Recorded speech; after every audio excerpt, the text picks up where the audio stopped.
हे नक्षत्राचं जणू बहरल्या रानाच तुझ्या रूपामंदी हरलो मी काय होईल या खुळ्या मनाचं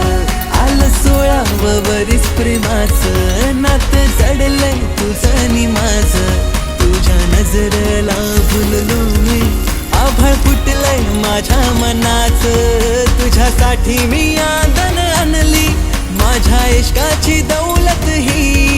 तुझ्यासाठी मी आंदन आणली माझ्या इश्काची दौलत